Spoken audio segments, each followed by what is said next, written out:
This is the User Adoption Podcast with your host, Henrik Dagier. Who are you and what do you do? Well, my name is Ed Powers, and I'm a consultant. I work in customer experience and customer success operations improvement. Ed, how are you involved with user adoption? Well, almost all of my clients are working on user adoption. It is one of those areas in customer success that always seems to be a pain point. So I do a fair amount of customer journey mapping and process improvement, and user adoption is almost always something I'm working on. Ed, what are the biggest challenges and successes you've seen with user adoption? Well, I think the biggest challenge that I've seen is that people equate training with user adoption. And adoption really is about changing behaviors. People need to change their behavior from what they were doing before to the new way of doing things. Training is certainly one aspect of it, but much more is required. The way that I describe this is it's like driving a car, right? We get used to doing very complex things. We do them automatically. And then when we are asked to change our behaviors and to shift from one habit to another, that's extremely difficult. So it takes more than just training to make adoption happen. I apply a technique and approach called change management, and I follow a structure given by a company called ProSci.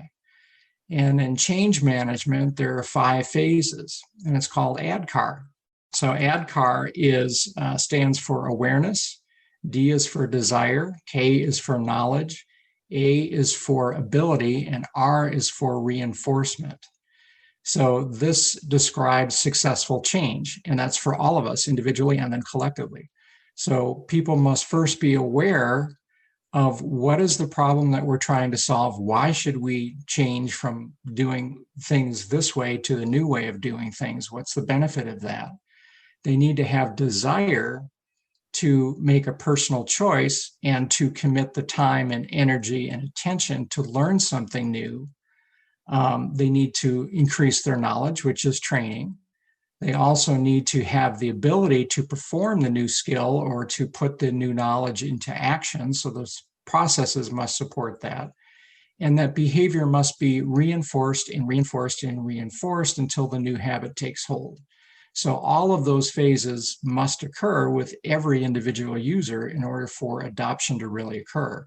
And that's very difficult. That is a very deliberate process that most often is overlooked. Ed, what advice would you like to share with people working on improving user adoption? Well, the advice is to look holistically at what the problem is, that people do need to change their behaviors and understand how that change process works individually and collectively within an organization. The onboarding playbook, if you will, needs to capture all of those elements and understand and facilitate that process throughout an organization. So the best piece of advice is to have people go and study change management and integrate that into their onboarding process. Ed, where can we learn more about user adoption and your work on the subject?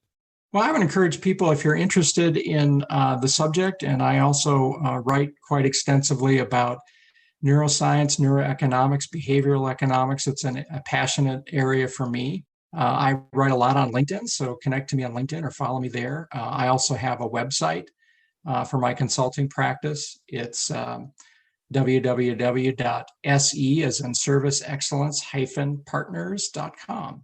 Well, thanks, Ed. My pleasure.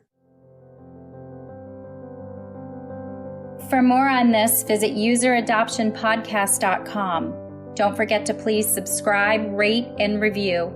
And for a book about this, check out useradoptionbook.com. Tune in next week for the next episode. Thanks for listening.